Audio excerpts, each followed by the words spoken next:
Tsavo River, mid-afternoon.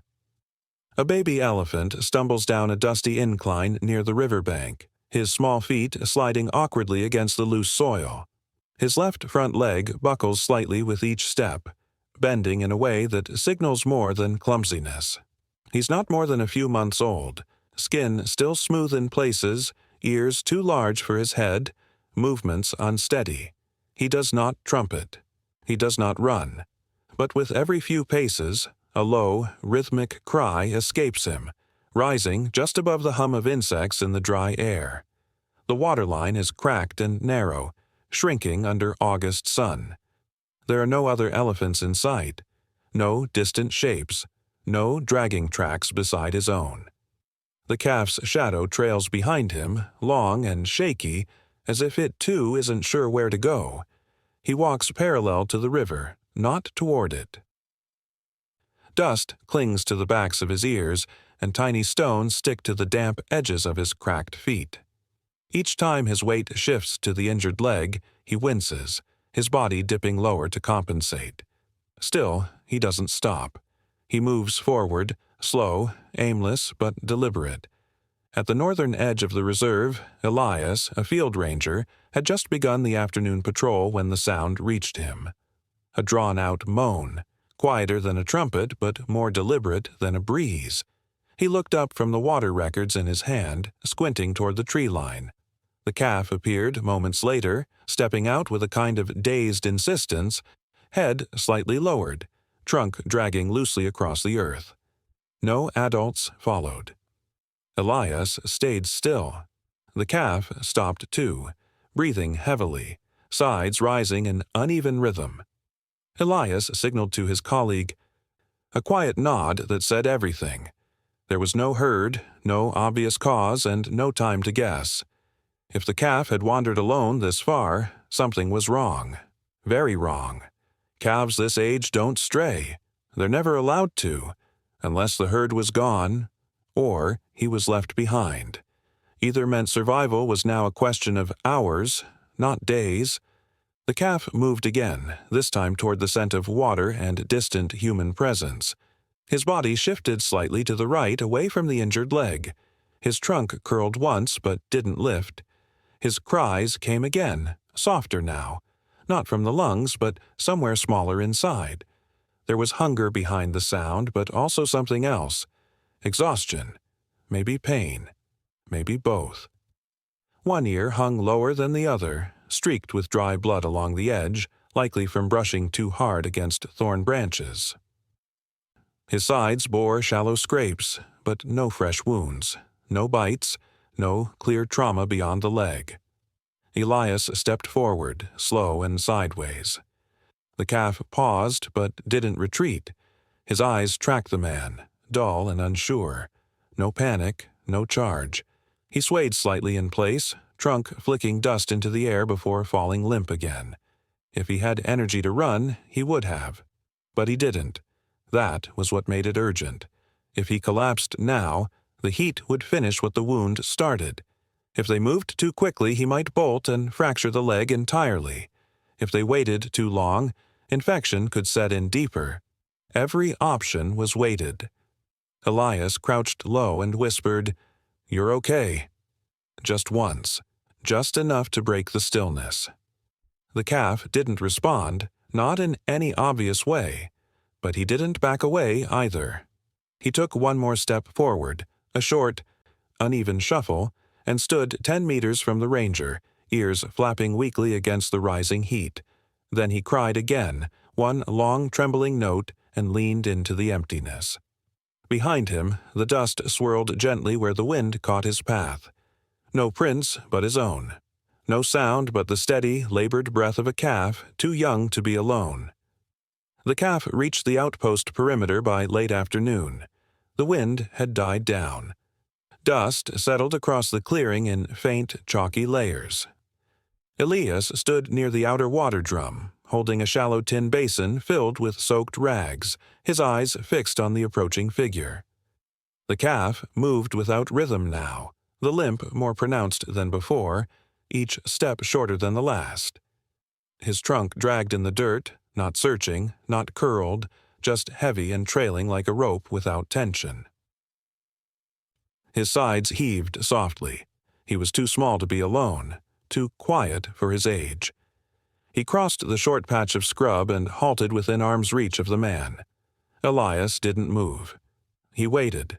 The calf leaned forward, slowly, and pressed the edge of his trunk against the ranger's knee.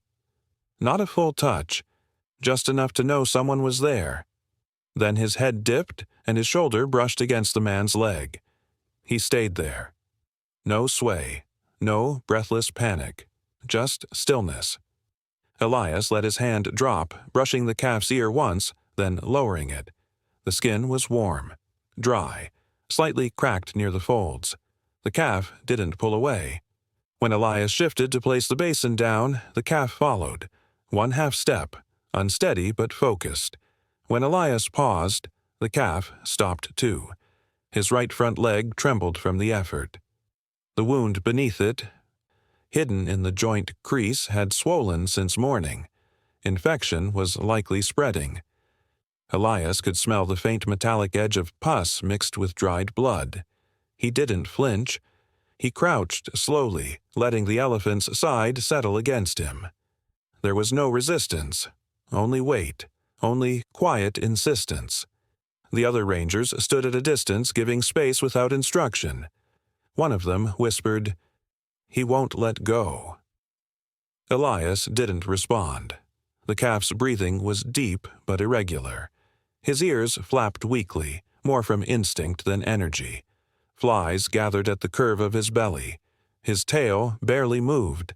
The team had seen injured elephants before, even young ones, but not like this. Not one who chose contact over retreat, not one who followed without force. Elias moved again, rising slowly to guide the calf toward a shaded side of the shelter.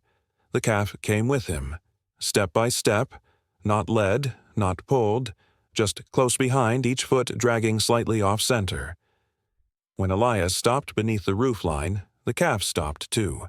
Again he leaned, shoulder to thigh, trunk brushing low near the ranger's boot. Elias looked over his shoulder once and spoke softly. "He stays with me."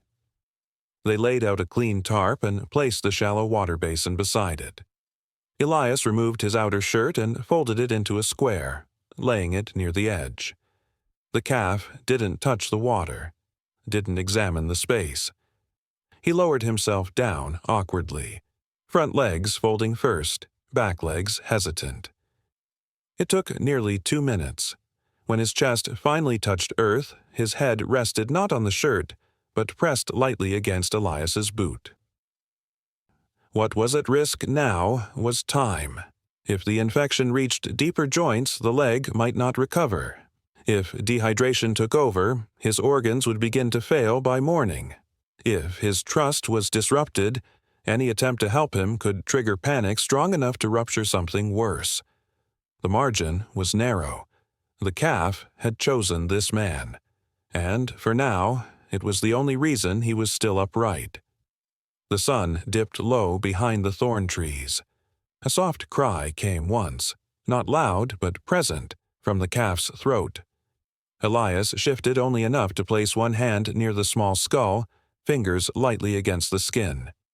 The calf did not move again. Dust rose faintly in the warm light. Nothing else stirred. Not the flies, not the calf, not the man. Only breath, only weight, only dusk. At first light, they split into 3 directions. The tracking team moved quickly but quietly through the drier channels of the reserve, eyes on the ground and ears tuned for anything beyond bird chatter or the shifting wind. Elias stayed back with the calf, who had not moved far from the tarp. He stood for short periods, then folded again with effort. He hadn't cried since the night before, but silence didn't mean recovery. His eyes were dull. His trunk curled now and then, but didn't reach. They offered him sugar cane, soaked mash, even water soaked into a shirt corner, but he refused unless Elias was kneeling close enough to touch. When the ranger spoke, the calf would raise his head for a few seconds, then lay it down again. No signs of improvement, but no worse either. That thin middle space held them for hours. The teams radioed back updates in soft, clipped bursts. South of the river bend, no prints. Along the dry ridge, nothing but buffalo tracks and weeks-old dung. By midday, they had circled the area twice. No carcasses, no large bird presence, no signs of a lion kill. There was no evidence of trauma, stampede, or separation. It was as if the calf had wandered in from nowhere or had been left by something too quiet to see. A calf this size could not survive more than 2 days without milk. That narrowed the gap dangerously. Time was running fast. At the shelter edge, the wind picked up. The dust didn't lift, just shifted sideways like a soft scrape across dry leaves. Elias sat under the half-roof, one hand resting near the calf's shoulder. The animal's breath remained slow, and every few minutes his body twitched slightly as if trying to rise before giving in. One of the medics took a stool nearby and watched in silence. They didn't speak much. There wasn't much to say. If no herd was found, options would narrow to hand-rearing. That brought its own dangers: digestive failure, dependence, long-term isolation. Even if the calf lived, he might never return to the wild. At this stage, survival did not guarantee a future. Mid-afternoon, another call came through. One of the trackers had followed a trail of broken brush west toward a dried-up wallow. The prints were vague but matched adult female elephants. They were at least 2 days old. No calf prints between them. The trail disappeared at a fork in the river where stone undercut the soil and left no markings. A drone sweep followed. The thermal scan returned nothing warm enough, large enough, or alive enough to matter. Just earth, sun, and silence. Elias leaned closer to the calf, whose eyelids fluttered without opening. He whispered once, "Still with me." The calf didn't respond, but his trunk twitched faintly and touched the edge of Elias's boot. That was all. A small gesture, but it was something. He still knew the ranger was there. As the heat began to break and light fell at a sharper angle across the shelter yard, the trackers returned, one by one with empty notebooks and quiet hands. They didn't speak to each other much. Their movements slowed as they passed the calf, taking in the slump of his body, the curve of his back, the rawness still visible beneath the folds of his leg. No one suggested sedation. No one mentioned relocation. Until they knew more, the risk of separating him from Elias was too high. The calf had not eaten in nearly 2 days. The inflammation in the leg had not spread, but it had not lessened. What was at risk now was collapse. If his system gave in before nightfall, they'd have only minutes to act. If he held on through the evening, they might buy time for more care. But if no herd appeared, if no call was returned, he would remain the only one, leaning gently into the stillness of human breath and hands. By dusk, the sky reddened faintly across the horizon. The calf raised his head once, blinked slowly, then pressed it down again beside the ranger's foot. One cry escaped him, not loud, but low and wavering. And then the wind moved through the dry brush like a soft breath, touching everything but offering no answers. The air cooled slightly by early dusk, but the ground still held the day's heat. Elias remained seated near the tarp, legs folded beneath him, his hands resting lightly on his knees. The calf had not stood since late afternoon. He had shifted twice, once to adjust pressure from his wounded leg, and once to settle closer to Elias's cot. He didn't cry, not when the flies gathered along his flank, not when the wind kicked grit into his eyes. The silence felt heavier than sound. It wasn't calm, it was absence. His body lay curled awkwardly, front legs bent beneath him, back legs splayed in a half collapse. The wound beneath his shoulder no longer wept, but the swelling was visible now in the low light, a round bulge pressing against the thin line of skin just above the joint. Infection was no longer a risk. It was confirmed. Elias reached for a clean cloth and dampened it in the tin basin. He leaned forward and dabbed near the calf's eye. brushing away grit and sweat. The calf didn't flinch. His breath came slow, long gaps between each exhale. Not restful, but not failing either. The space between stability and collapse had thinned to the width of a single breath. One good hour could tip him forward. One bad hour could close everything down. Around the outpost, the other rangers moved softly. No one spoke loudly. No one brought light near the cot. They had seen young elephants fail in the night when the rhythm of the herd was absent, when the weight of loneliness overran the instinct to stand. Solitary calves were not built for silence. They were born to move, to follow, to mimic. When that echo disappeared, some simply stopped. It was not choice. It was design. Elias remained seated as the stars began to emerge. The night was windless. Only the faint rustle of dry grass shifted from the edge of the clearing. Beside his cot, the calf gave one long, trembling exhale and tilted his head slightly, pressing the base of his trunk gently against the ranger's boot. It was not a gesture for comfort. It was orientation, a way to know where the body beside him remained. That small contact kept him present. It was the only anchor left. At the medical post, they debated sedation again. They had enough to calm the calf for fluid intake or minor procedure, but the risks outweighed the benefit. A calf this young, dehydrated, and weakened could stop breathing under the gentlest sedation. The decision remained. No drugs, only presence, only stillness. If he slept through the night, it would be the first rest since arrival. If his breathing slowed further, they'd have to intervene before morning. If his system dipped into shock, the options would close. Those were the stakes. And all of them sat quietly across Elias's stillness, across the weight of the calf's folded body. He whispered once, "You're almost there." His voice barely stirred the dust. The calf didn't move, but his ear twitched once, a soft, slow flutter like something remembered in the dark. Minutes passed. Then more. The outpost fell into full night. No trumpets echoed from the brush. No branches broke in the distance. No herd returned. The cot didn't creak. The stars widened. The calf stayed pressed to the ranger's boot. And the stillness deepened. Not empty, but held. The hour before dawn held its own kind of silence. Not empty, but suspended. The outpost remained hushed, shapes barely visible in the blue-tinged dark. Elias had not moved from his place beside the cot. The calf, still curled, breathed in slow and uneven rhythm, each exhale brushing the dust near his trunk. His leg twitched now and then, but he hadn't tried to rise. The fever hadn't worsened. That was something. Not enough, but something. The night had passed without collapse. But there had also been no change. No trumpet, no movement from the bush, no sign of the herd that had failed to return.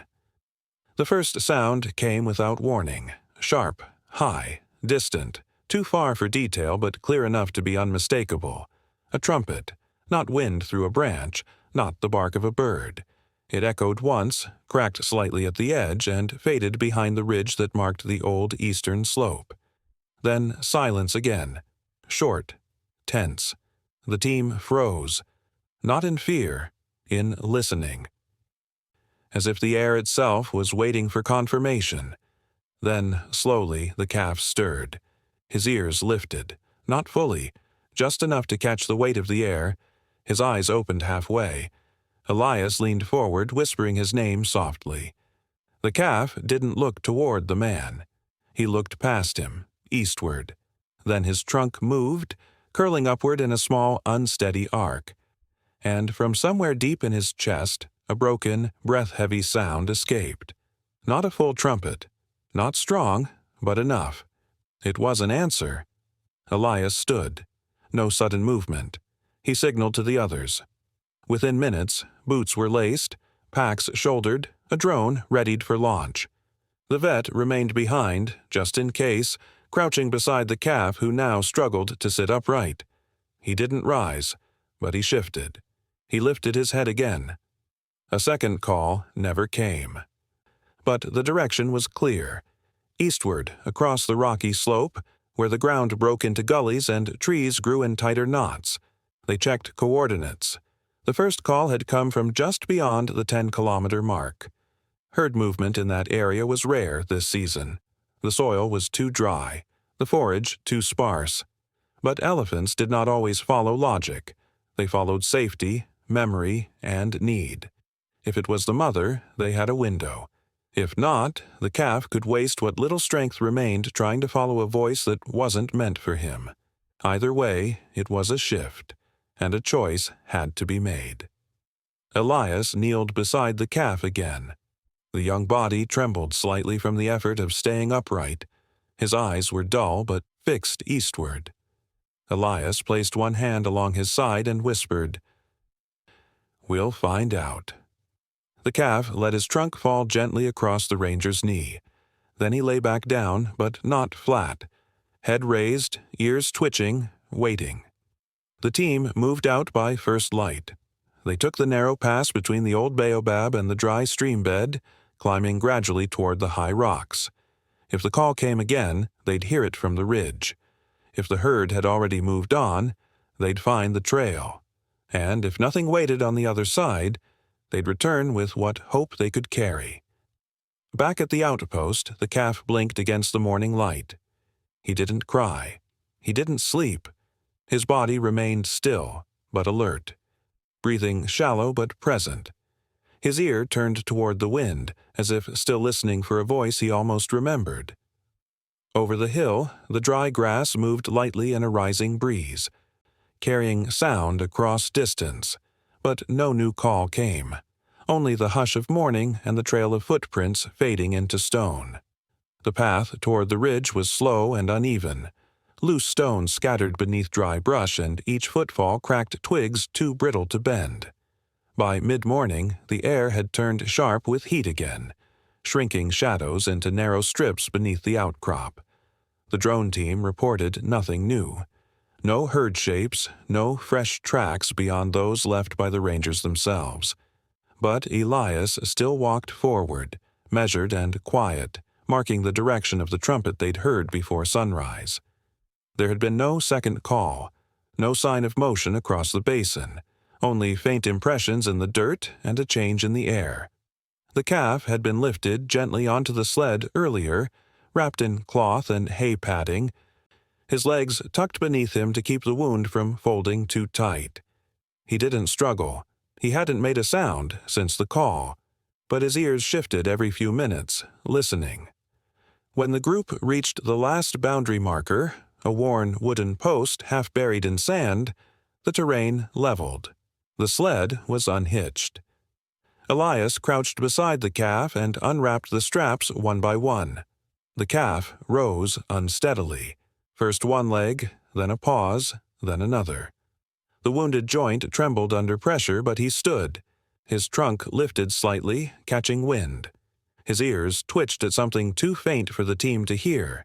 He turned eastward toward the ridgeline. He stepped once, then stopped. The ground ahead was open, pale, empty. There was no herd waiting at the base of the slope, no movement behind the thorn trees. The wind had dropped again. The world was quiet. The calf sniffed the dirt, brushed the tip of his trunk across an old print, then looked up. Elias didn't speak. He stepped to the edge of the path and waited. The calf shifted his weight, then turned away. Not back toward shelter, but to Elias's side. He pressed lightly against the ranger's leg, just enough to feel presence. Then he stood still again, breathing hard, flanks shuddering from the effort. The smell of the trail was clear. But he didn't follow it. He followed the man. Elias took one small step forward. Just a shift in balance, a lean of the boot. The calf watched.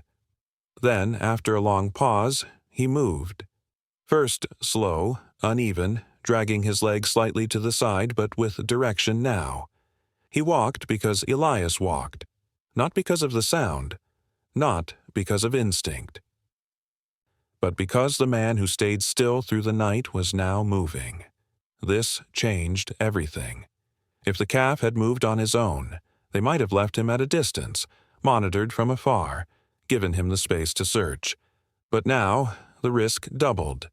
If Elias stayed with him too long, the bond could interfere with reintegration.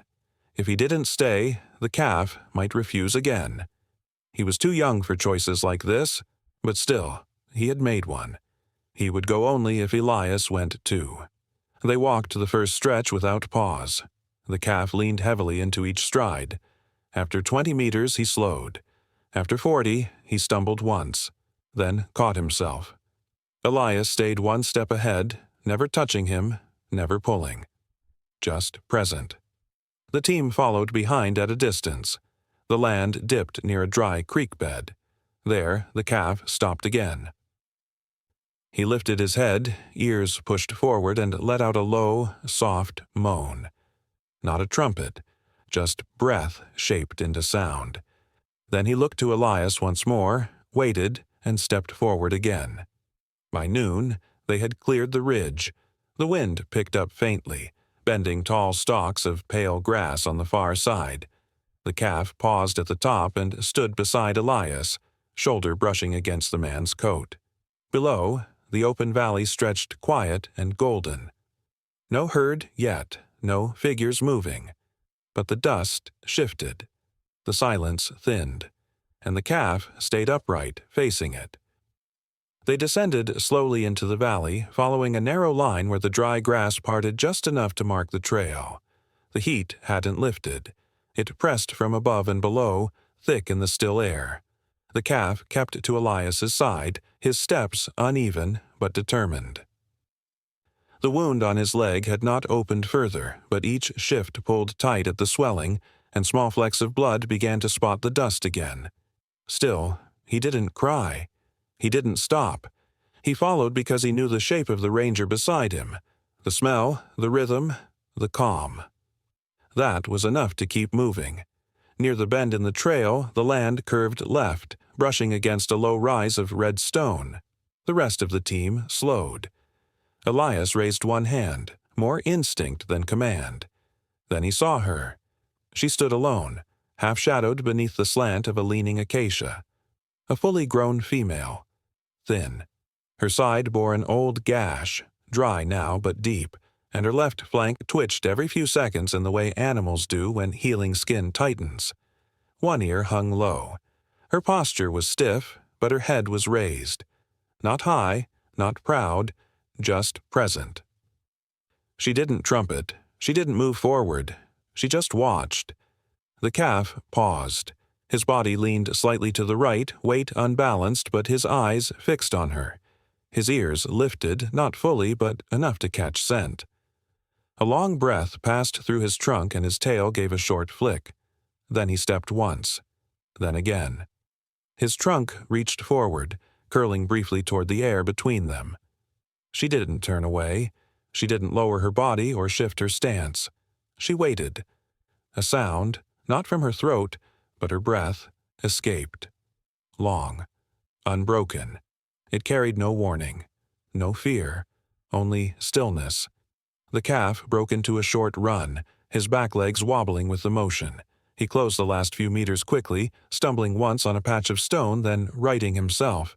When he reached her, he stopped just short, panting hard. His trunk reached out first.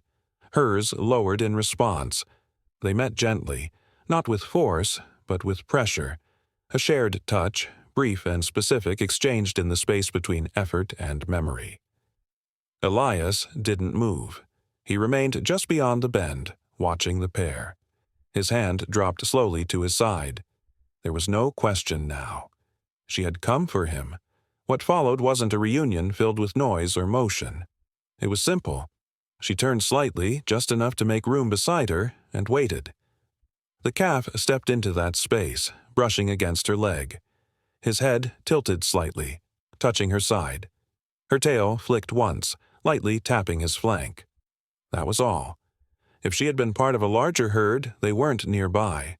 If she had left a trail, it had not been easy to follow. Whatever path brought her here, she had made it alone. And now she would not be leaving that way. Elias took one step back, then another. He whispered nothing. There was no need. The wind picked up faintly, moving low grass in soft waves behind him. As the pair turned toward the thicker scrub beyond the rise, the calf paused. Just once. He looked back, not for long, not with fear, just one glance. Then he turned again and followed her into the brush. The trees closed slowly around them. Dust lifted in faint spirals behind their steps, and the ranger stood still as the sounds of their movement faded, replaced again by wind.